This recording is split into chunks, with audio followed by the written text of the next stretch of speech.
You know, uh, Today I would like to talk about a topic which has been, going through my mind for a very long time. Why is that India is still lurching from one problem to another problem to another problem, trying to block one place, and then it starts moving to another place, and the water seeps out the other place. It just bursts out, and then you block that place, and then it goes in another place. Why is it happening? And I'm not talking about rivers. I'm talking about the general tendency of the Indian administration, or why they are not able to take a long-term view. Uh, I want to bring out the subject of the question of, today the farmers. Yeah, the farmers, as you call them, are the annadatas of of our country.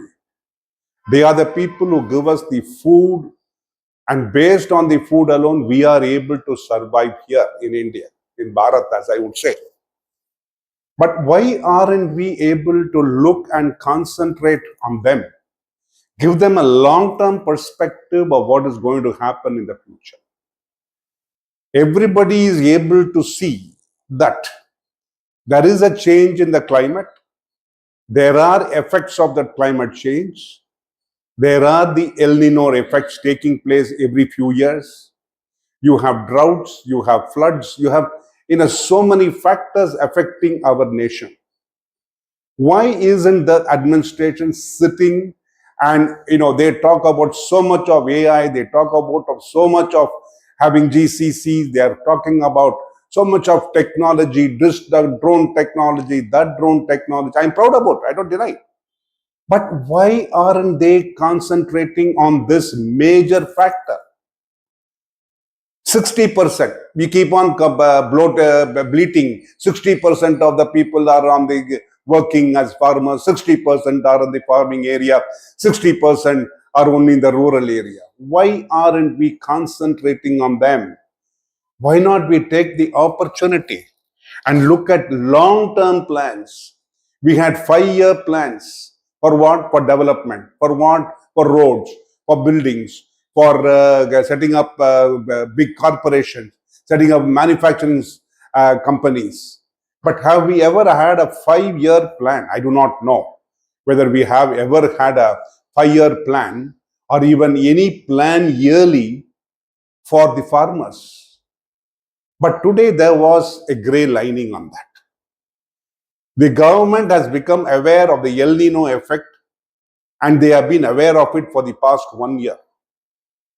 So today, the minister in charge of farming, in charge of farmers, in charge of agriculture, I would say, has taken a step to understand how the El Nino effect can be reduced, and India will not go into a crisis with regard to food shortages or even pulses shortages or vegetable shortages, etc. So they have thought about a systematic plan, and they are trying to apply their mind of saying, okay, why not we produce these type of crops where the rains are going to be scanty, these type of crops where the floods are expected. They are now able to, they are putting a scheme together. This should have happened 50 years ago, not now. If 50 years ago, if we had planned this, I'm sure India would not be in the crisis today. I'm contrasting one more area. Yesterday, there was farmers have just rushed to the government and said, we are having surplus of mangoes. We do not know what to do with the mangoes. We are throwing them on the streets.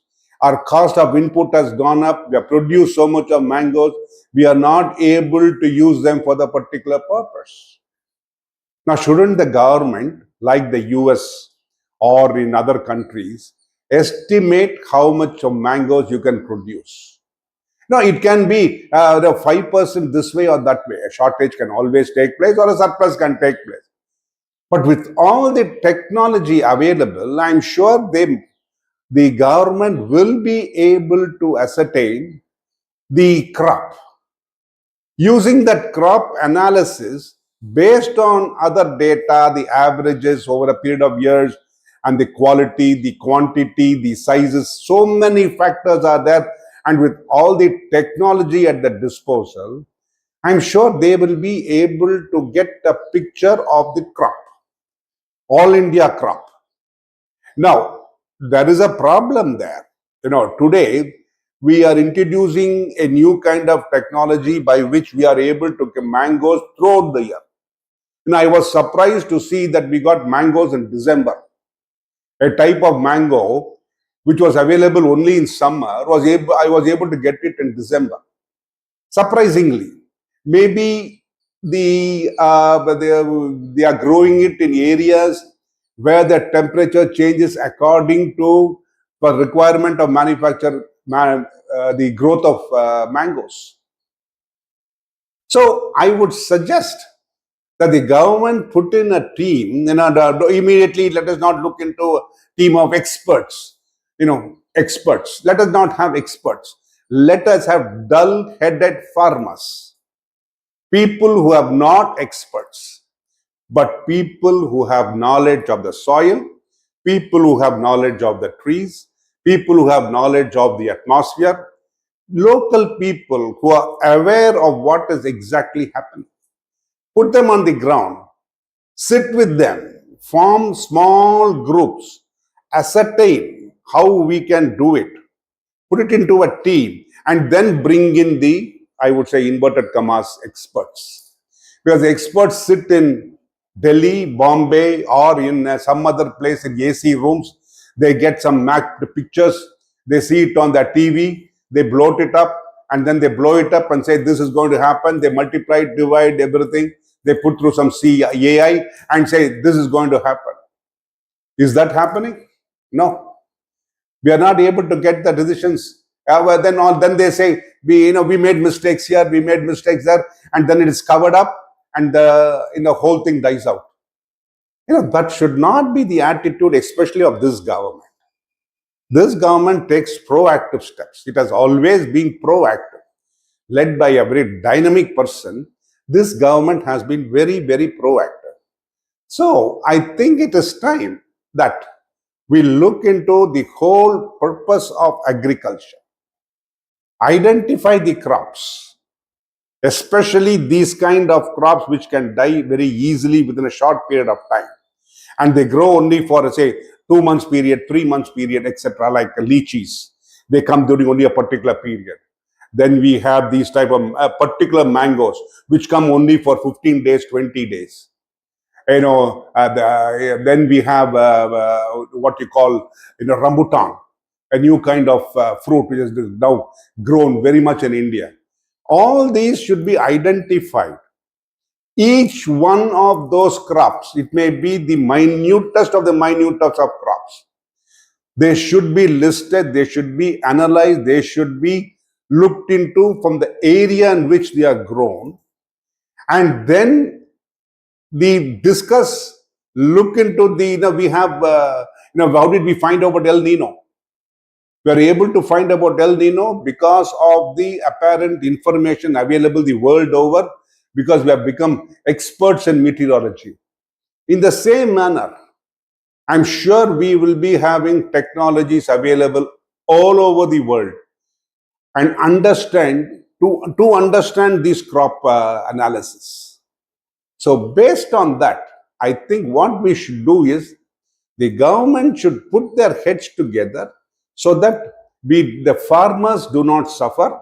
They give us sufficient fruits, and they are able to provide sufficient fruits at good quality, and we are able to provide them with facilities to export good quality exports.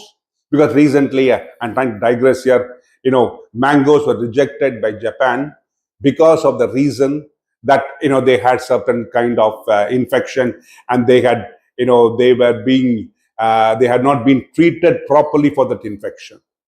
So all these are affecting our farmers, and farmers, as you say, are annadatas.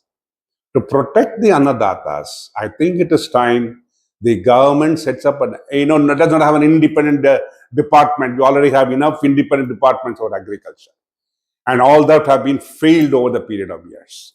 If not for Mr. Swaminathan, we would have been still sitting on the streets begging with all the countries.